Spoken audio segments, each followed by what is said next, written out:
Now, as you know, this federal government has decided that it is vitally important to return the families of soldiers of ISIS, a bloody, evil caliphate.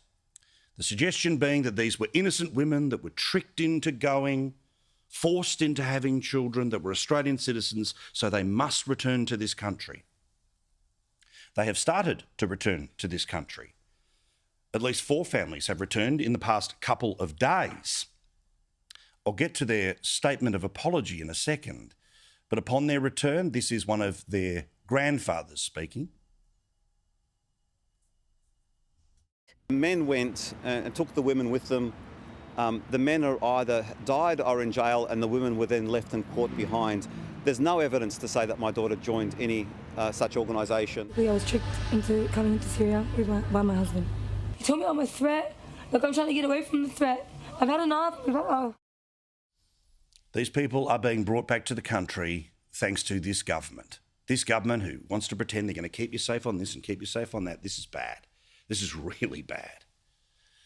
A statement was released by some of these families today saying, "We're deeply thankful to be back home in Australia with our children. We are so thankful to be reunited with our families and excited to have the opportunity to rebuild our lives as part of the Australian community.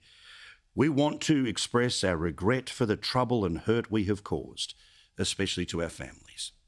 What about what your husbands did? This country has taken in more than 13,000 refugees as a result of their husbands' actions. As you just heard with Erin in the previous hour, our soldiers were being shot back at by these people who left this country.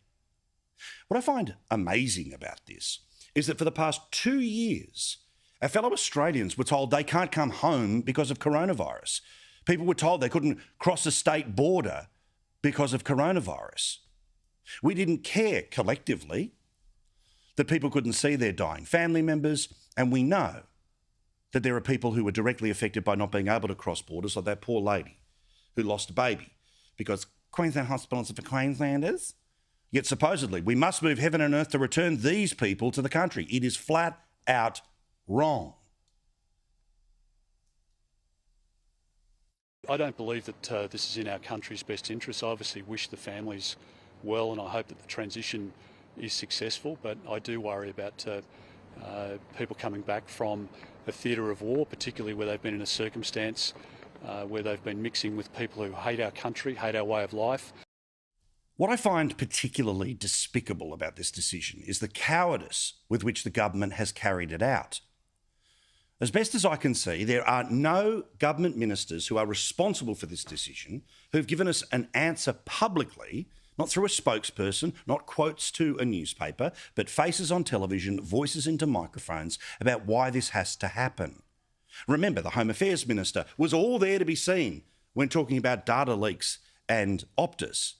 The Immigration Minister, well, he'll turn up to the Labor Party fundraising functions in Victoria, but won't speak to why this is the right thing to do.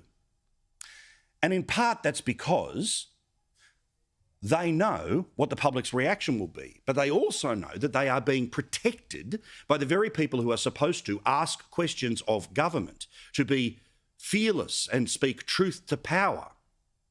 Can you believe that after these 4 families came back, it has now happened that somebody who had an opportunity to talk to the Prime Minister today asked one question because that's all that was allowed? We'll examine what we can do to take pressure off energy prices, as we already have done in seeking agreement from the gas producers. We'll look at the code of conduct, and we'll also work with the ACCC. Thanks very much. Any other? We're going to go for another 2 minutes. I'm waiting for 2 minutes. How about I walk with you? Yeah. That was his availability to the media today. One question, because we're getting the message out that we care about power prices, despite the fact that we've made the decisions that make it worse into the future. So what did the cameras do? Did they keep asking questions? No. They just went and filmed a puff piece today because it's the Italian festival in Norton Street in Leichhardt in the middle of his electorate.